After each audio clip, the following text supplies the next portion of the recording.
Was there instances like that? I'd be interested to hear. Experience on what? So I can do it. Like moments where you realized that there were stark differences between yourself and the subjects you were working with, or the participants you were working with. For us, it was constant. I don't know about you and them, but I mean, we came in there with, you know, with our cars and our drivers, and we came from big cities, and they had to walk 2 hours to work every day, and it was just, there was this constant reminder. It was actually really intense that we came from totally different worlds, and it felt there's this guilty sense of voyeurism, but so which is why it meant so much to know that we overcame that, and that we really we had so much support from the village, because they felt that we were advocating for their situation to be known to the wider world, so that alleviated some of that.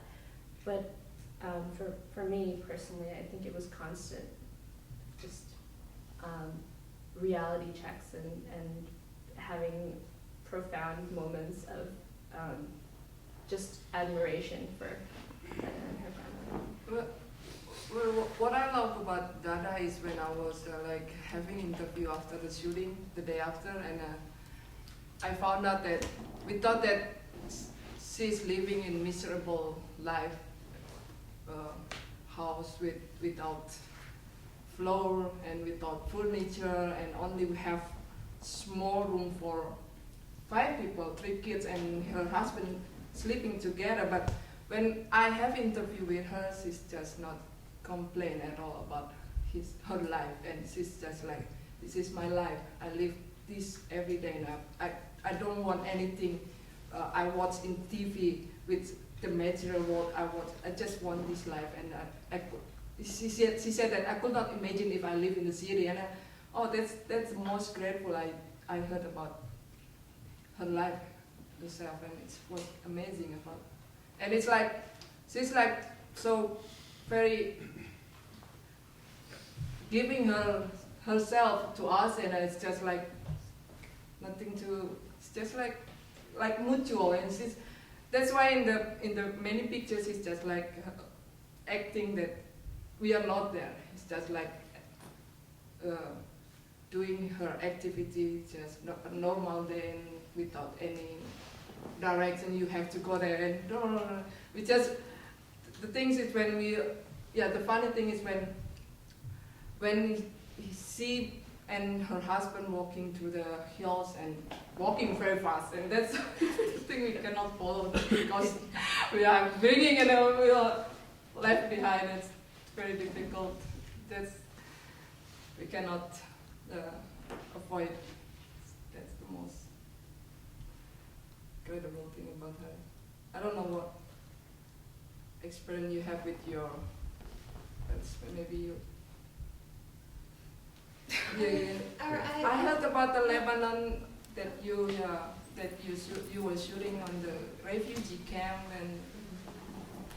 and it was like the refugee camp coming from the 80s civil war, Palestinian.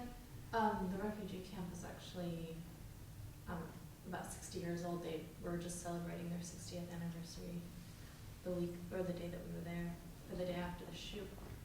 And so it was very well established camp. Although the infrastructure wasn't there, there's no sewer system, there's no electricity system. It's all kind of haphazardly just been built brick by brick and wire by wire for the past 60 years. That was really, really startling to walk into, coming from me, who's just really knows just the U.S. and Japan, because I grew up in between Seattle and Osaka. And so yeah, definitely, of course you feel, wow, this is different. This is something I've never experienced before. But the funny thing about it is that it's just like it's life, and wherever you go, life is the same. And so visually it was startling, but when you sit down and you're like having tea with somebody, it doesn't matter. Like, it doesn't really matter where you are. It's all the same thing that's going on. It's just life. So that was really, really Amazing. interesting. There's something, I think it was you that told me, or Renee, that Jamila said in her life story interview that when she grows up she wants to be a doctor, but what, do you know what to say? Like, it's illegal for her to become, she can't go to medical school, right? I don't know. It was her Renee who said that, yeah. Dana probably knows, but it's just that they don't really have the kind of opportunities. But I think it's by I think law, it was a like, Palestinian, was it a Palestinian background? yeah. She's Palestinian, she's, stateless, she has no Because her passport, identity there's is no way for her to actually Enroll in any enroll in country's some medical kind school, of- yeah. Right. So she's really up against something. Statelessness is just, it's another huge issue. Another whole topic that gets Yeah. some time. Okay. Yeah. I haven't answered every question, so but like for me, a lot of this that I think it came up a couple times. But I'm I'm obsessed with class. Like I tend to think of most I think that a lot of this is about culture. But I always worry that in our effort to break down cultural boundaries, we may be just reinforcing class boundaries. But across societies and maybe we're all just members of a global elite, and so that as much as we break down culturally, it'll just be sort of rebuilt in terms of class barriers. And to me, that was really clear in this moment in the Brazil shoot when Jessie Sclair, who she co-produced that shoot with me, and Anna, the other Anna, Brazilian Anna, but.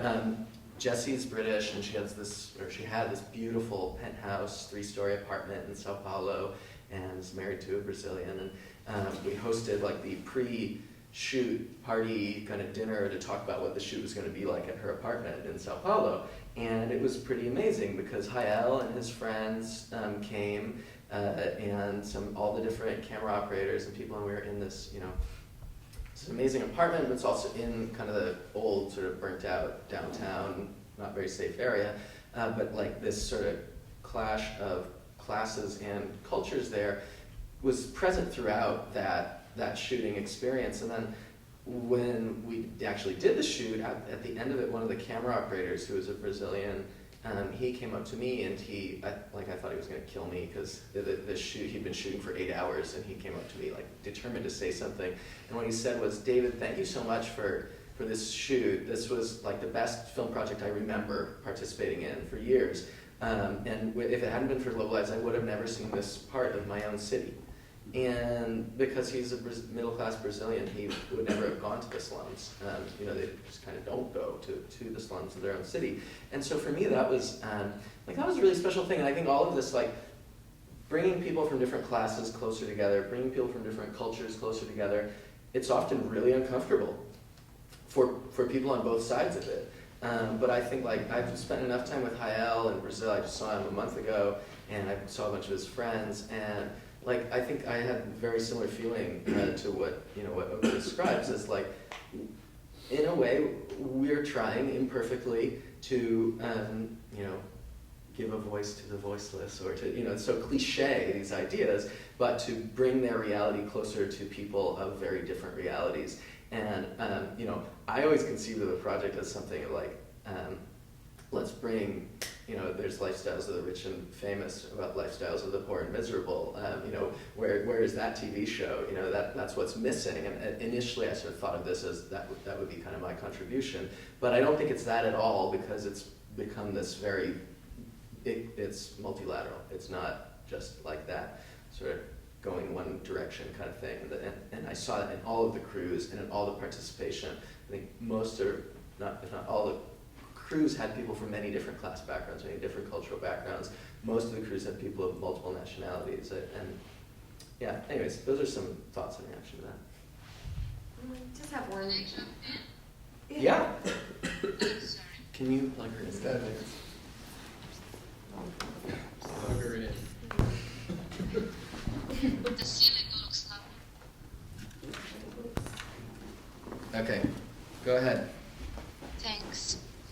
Well, we don't really have classes in Serbia in the sense you're talking about. They're more cultural than social or economic ones. months. But what was really fascinating to me is that I was there among 10 other people from 6 different countries, and the greatest distance I felt was to the subject of the shoot. Although he lives in a village half an hour away from me, it was like stepping into a completely different universe, especially in a sense of time, understanding of time. You know, I live in a city where you're constantly in a haste, where you plan a thing for 10 in the morning and next thing for 11:15. And then you step into this world where you don't really think about the clock. It's all about the day cycle. You know, he does things in the morning or in the afternoon or when the night falls. It's a completely different pace of living, and though it might seem like something that's not much relevant, it really influences the way you relate to everything around you. So that distance is, I don't know, it's strange. It's the layers of culture I meant to talk about today, but I didn't. Sometimes we find the greatest foreigners in our own societies, I suppose. Thanks. Does anyone have another question? Or Shenji? Oh, sorry. Well, I just wanted to sort of address Kai's situation a little bit, because I think it's interesting, like shooting in China and not having an official permit to shoot there was a little bit harrowing for everyone involved, and I think even for Kai. And so I did feel like, you know, we're different in the way that we can very much, we do have a kind of freedom that we can move around, and I think that that was often kind of, I was reminded of that a lot, and even if I really felt for Kai, and you know, we asked him if he had any dreams in life, and he was like, no, I don't have any dreams. Like, I no longer have dreams. Like, and you know, I just, and that was very moving to me, and that, like, you know, he's very much like living his one role in just doing his work every day to sort of pay for his child's education, and it's just it was also very typical for a lot of people, you know, around the world to be have that focus. But I thought that he was also had so many different levels of displacement that I hadn't quite realized when I met him. So he was like from a small village in a mountain. He has a different accent that is not Sichuanese that a lot of people who are from the city can understand and help us translate. But so he was sort of already different from the people in Anren, and so he was also an outsider to this place, and so it was kind of interesting to be there with an outsider too, who was not totally comfortable, you know. And I think that was, and he sensed his own difference from perhaps like the other shopkeepers on the street, and also we who were like following him. But I don't ever think, like in that shoot for me, that I ever felt like merged with a person that I was, or that I felt a lot of common experiences, but I definitely felt like very, you know, humbled. And there are these moments when I watch the film, subtitling or whatnot, when I find that, you know, he's very happy, like he feels really like relaxed after taking a shower, and he like breaks into an emotion, you know. And I think like it's little moments like that where like I feel like he is somebody who has had this mask on so much for the day, like not even when we're there, and so those little moments were very touching. Yeah, our French cameraman Bastien. Yeah, Bastien really, like, he got relaxed as the night went on, and they started playing, and our French cameraman like sort of developed a very nice rapport and relationship with him, and the little children finally like came to play, and that's where you saw that he got most sort of comfortable finally, you know. And but I'm impressed that he like participated in, and that was very impressive to me. So. Did you have a question, Ken? I have a comment. Is that allowed? You Yeah. can speak to Anna. All right. So, I just want to say it's been really fascinating for me watching the evolution of this project over a very long time, and also watching it culminate right now. And I'm so proud of Dave, my friend David, who's done this amazing thing. And I wanted to point out that it's really existing on two parallel planes that I think are both, one of which is the explicit, and the other of which is obvious and yet not very much addressed. And the first one is the bringing together people across the world through this video product, which will be exhibited in various places in the world and has been shown around, and especially now with a full tent at the Ever Buena Center. But the other one is the bringing together 650 people or something, including some smaller subset very intensively, and in this project. And I think that's really fascinating and amazing, and it's one of the things that I know about Dave from forever, from the first day I ever met him. I met him 10 years ago on this campus when he was running Earth Week, which was a similarly insane project that required, as a freshman, he raised $20,000 or something like that, and Earth Week was 60 events, and I met him while he was running between two of them, and I think I had a small task to do, and it was just going, anyway, ever since I've known Dave, he's been bringing people together, and I guess I could evolve this or devolve it into a question, which would be maybe to you and maybe to other people about to what degree is it the product and for you, and for what degree is and to what extent rather is it the process? And both of those things are bringing people together, are creating transnational connections. I think, I want to respond, and I want to respond not as me, but as Elio Ishii from Sao Paulo, because we just spent a couple of days together, last month, and again, he was the one he co-directed the Brazil and the Japan shoots, and what he would say to that, and what he expressed many times, is it's all the process. The great thing, the only thing, the best thing about this is, and maybe this comes from the fact that Elio makes TV commercials and stuff when he's not doing Global Lives, but the process was so meaningful for him, and to be able to do 2 of these shoots, and he keeps wanting to do more, and we're always talking about our next project, and I think for him it's all the process, and for me I think it's also pretty much all the process. We did come up with a pretty slick looking thing at that museum last night, but to me it's something I always talk about Wikipedia. People probably get sick of me talking about Wikipedia, but I think that Wikipedia showed the world something amazing, which is that with all volunteers, you can write an encyclopedia that's better than the best encyclopedia that the market can produce, Britannica.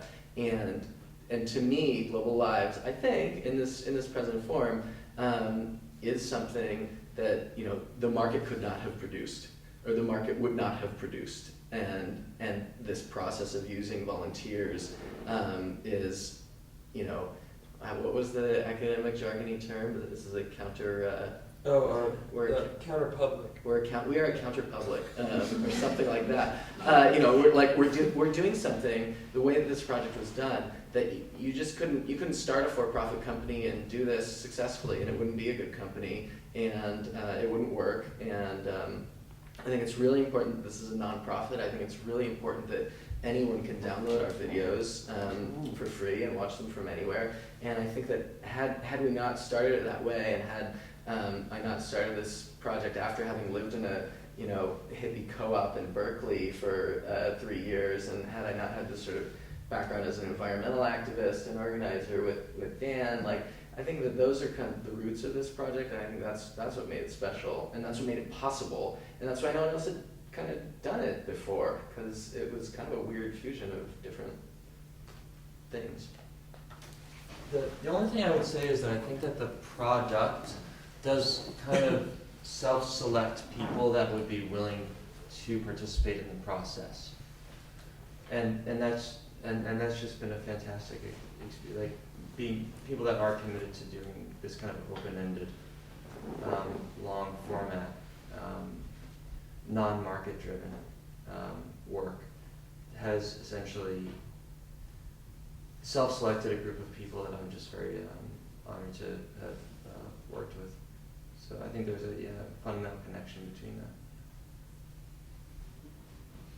Well, we should probably wrap up. So, if you want to say some last words? Or?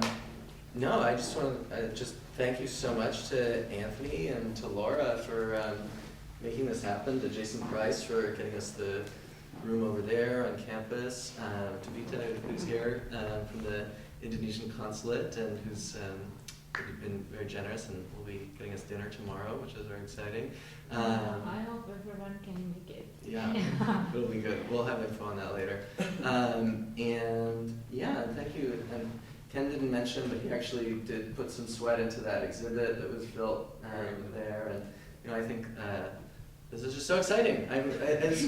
Today made me so happy to actually be talking about global lives again. This is not like a fundraising. Well, yeah. I mean, I'm not fundraising. I'm not managing technical details of like video editing. I'm not making sure that screens are going to fall on people's not going to fall on people's heads. This is great. This is like a dream come true. And so, Anthony, like really, thank you so much for this opportunity. And I'm so excited that a lot of these ideas today are going to be recorded in your journal forever, I hope, for a very long time. And thanks to Anna for staying up so late in Serbia. So thank you. All right.